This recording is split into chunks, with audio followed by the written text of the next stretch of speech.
What's up mga kahasang? So ayun, ang ganap ngayon. Ano bang ganap ngayon? So itong ating angelfish na lagi ko na sinasabi na nangingitlog. Ngayon ay nangitlog na naman. Every 2 weeks yata nangingitlog ito. At hindi naman nabubuhay, no? Hindi siya nagiging wigglers. Nagiging ano lang siya, kulay puti.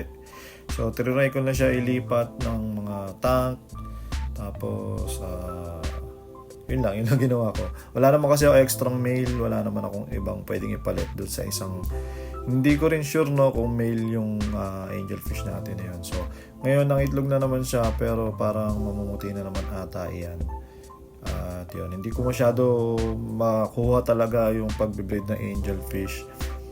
Kung meron kayong experience sa pagbe-breed ng angelfish, sana mabigyan nyo ako ng tips at pa-comment na lang kung ano yung mga pwede kong gawin para makabuhay ako ng mga ng mga fry niya, mga angels. Alright, no? So ito yung ating flower horn fry HB12. So ni-release ko nga to ng January.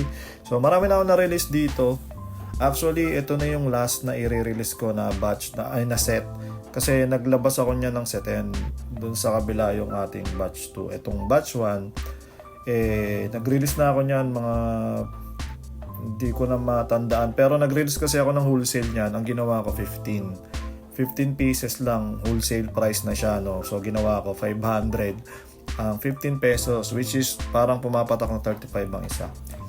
So ayun, naisip ko lang din, no, tulong na rin do sa mga natin, no, sa mga kaibigan natin, mga kahabi natin na gusto rin magbenta ng fry pero hindi nila kasi kaya yung 100 pieces at masyadong marami talaga yon. Kailangan mo ng maraming lalagyan. So naisip ko na gawing 15 na lang yung minimum ng wholesale price ng aking mga fry. So pag bumili ka ng 15, 500 yon. So ang daming kumuha, no? Meron taga Gentry, merong taga Batangas, meron taga Laguna, meron taga dito lang sa malapit sa amin. So ngayon may order ulit at papadala ko to sa Gentry ulit. Yan, kumuha siya na isang set, 15 pieces.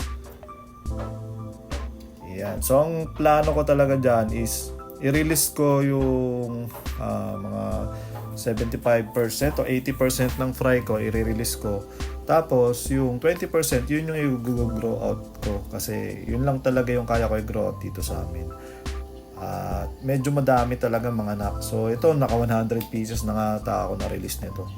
Pero ito, ngayon, meron pa rin ako na-release. Medyo maliit lang yan guys, no? Huwag nyo expect na pag wholesale kasi na flower horn fry. Wala pa talagang 1 inch yan. So, yan, ibalot na natin. At ito na yung lalamove papunta doon sa Gentry. So yun mga kasang, no, ito na lang yung natira, parang ang dami pa rin. No? Mamaya meron pa ako isang set ulit na ibebenta o ipapadala. Papunta namang silang Cavite yan. Tapos niyan, hindi na ako mag-release siguro.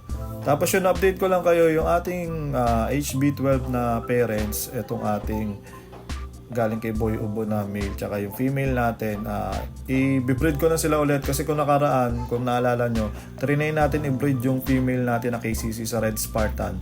Kaso hindi talaga marunong pumahid yung ating Red Spartan. So, hindi ko na talaga ipipilit i-breed yon. At binalik ko siya sa dati niyang pair. Ngayon pinagsama ko to mga ilang araw na. Okay naman sila, no? Pero kanina nakita ko ang dami ng kagat ng female. So naawa ako ng konti. At nilagyan ko muna ng net. Para makapwesto siya dun sa iitlogan niya. Kasi hindi siya makapwesto. Gusto na mangitlog niya, hindi lang talaga siya makapwesto dahil ginugulo siya nung male. So try natin mamaya, no? Pag nag-release na eggs yan o kung malapit na mag-release ng eggs yan, tatanggalin natin yung net.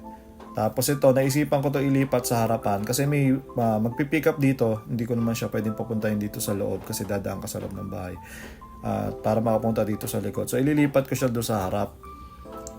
So kailangan ko siyang hulihin lahat at ilalagay ko siya doon sa ating 20 gallon sa harapan para kung sakaling mayroong gusto mag-walk-in, may mapagpipilian sila doon, no?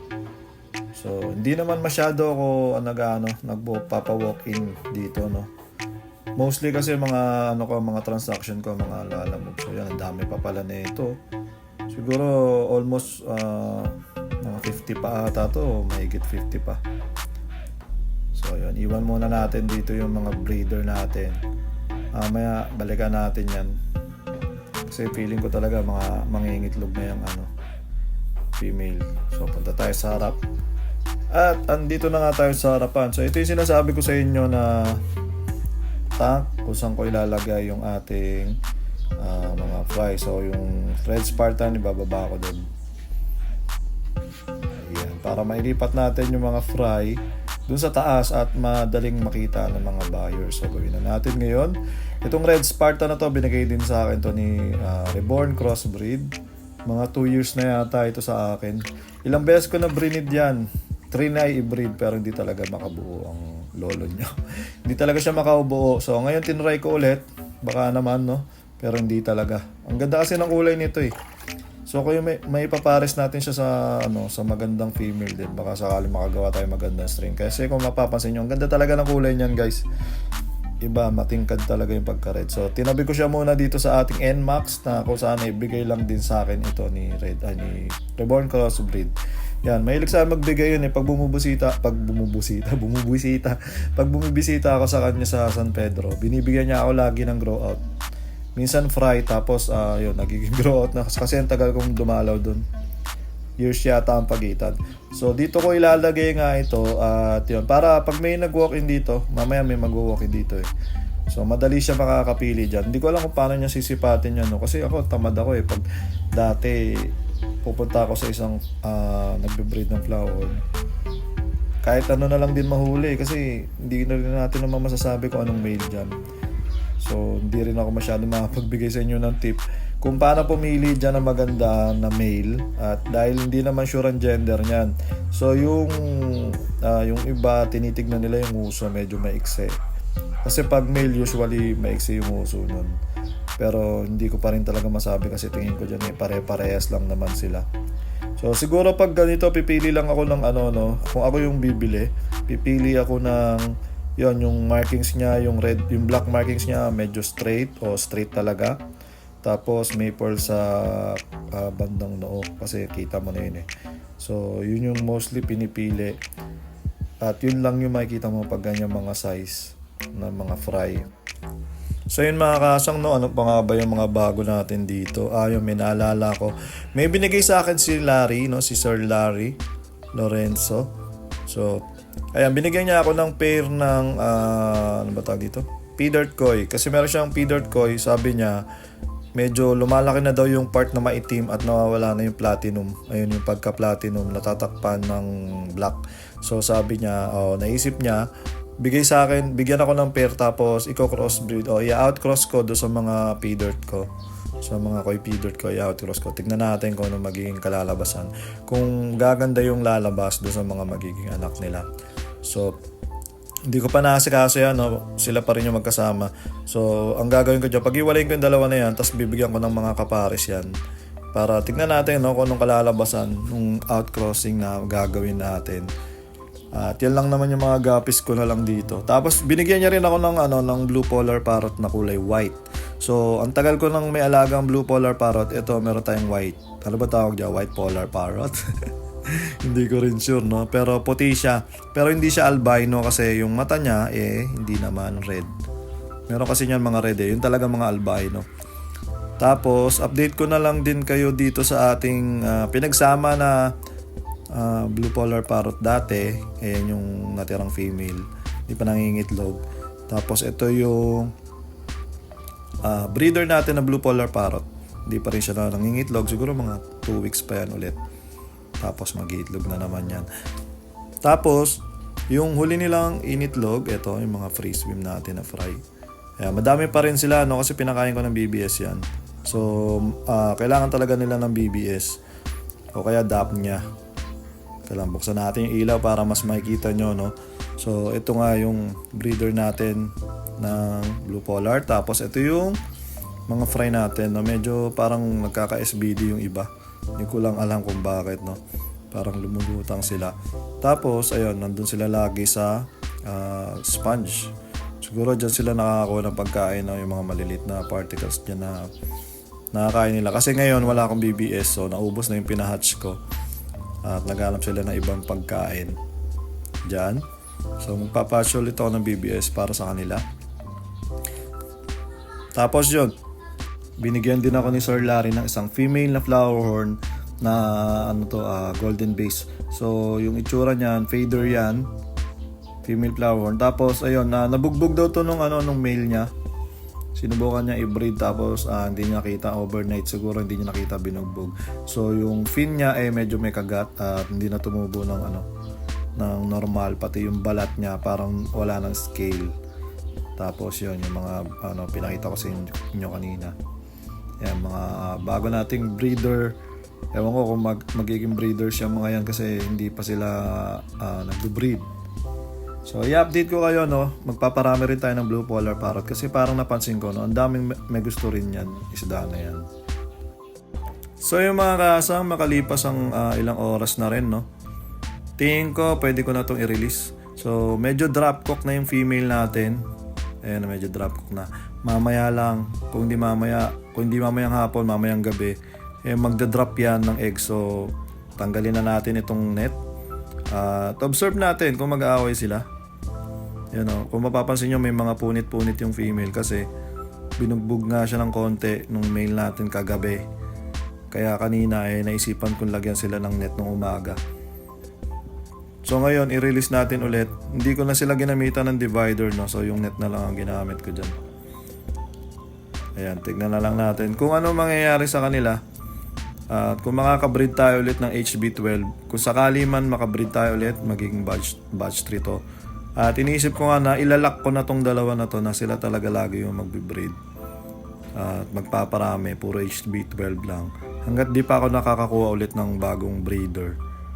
Kasi medyo nag-iipon pa ako ngayon at yun nga, marami tayong pinagdadaanan sa buhay ngayon. At wala akong allowance para bumili o wala akong budget para bumili ng mga bagong breeders. So ayun, update ko na lang kayo dito kung anong mangyayari dito, kung makaka-breed ba tayo. Kung ayun kita nyo drop tube na siya. Mga ilang araw pa yan kasi kung mangingitlog yan ngayon, mga 2 days pa bago natin makita na mag-wigglers yun. So papa-update ko na lang kayo sa susunod. So yun mga kasang, ito na lang yung ating batch 1 ng HB12. Siguro pwede pa to, kaya pa to dalawang set, mga 30 pieces pa bago hindi na talaga ako magre-release. So PM na lang kayo kung gusto nyo umorder ng HB12. Munti ko na makalimutan, meron nga pala tayong for shipping ngayon dahil 3 o'clock to isi-ship. So papaship tayo ulit, papunta naman tong Silang Cavite. So ang request sa akin ng umorder dalawang plastic daw hatiin ko. So ayun etong mga fry na to guys, hindi ko na to pinipili talaga na talagang piling-pili Kung ano na lang yung masalo ko diyan, yun na yung tinitignan ko na lang diyan yung size. Kasi wholesale naman. So mga ganito kalaki yung nire-release natin, mga ganyan kalaki. Hindi talaga siya yung mga 1 inch kasi nga wholesale lang. So huli muna tayo. Alright, ito na yung ating 15. Ginawa ko ng 16 kasi dalawang plastic yung ni-request niya. May kahati ata siya dyan. So ginawa kong tig 8 kada plastic. Tapos alam nyo naman yung ginagamit natin na oxygen. Yan, galing sa galing sa ating air pump lang. Pero tumatagal din yan ng mga ilang oras dyan. Kahit isang araw nga siguro. Basta wag may initan, makakatagal yan. So inati ko yung dalawang yung order sa dalawa. Ayan, sinama natin yung sticker. Alright, punta na siya ng Silang Cavite. Maraming salamat po sa order. At so yun mga kasang, ito na lang yung natira. At yun nga, iniisip ko kung pwede pa ba ako mag-release or wag muna kasi medyo maliliit na yung mga natira. Meron pa namang mga good size pero mahirap kasi piliin. So iniisip ko na wag muna mag-release, siguro next week. Sa mga gustong mag-order ng wholesale, sabihan nyo lang ako So ayun hanggang dito na lang muna sa video na to. Sana nag-enjoy kayo. Maraming salamat sa mga nanood. Fish out.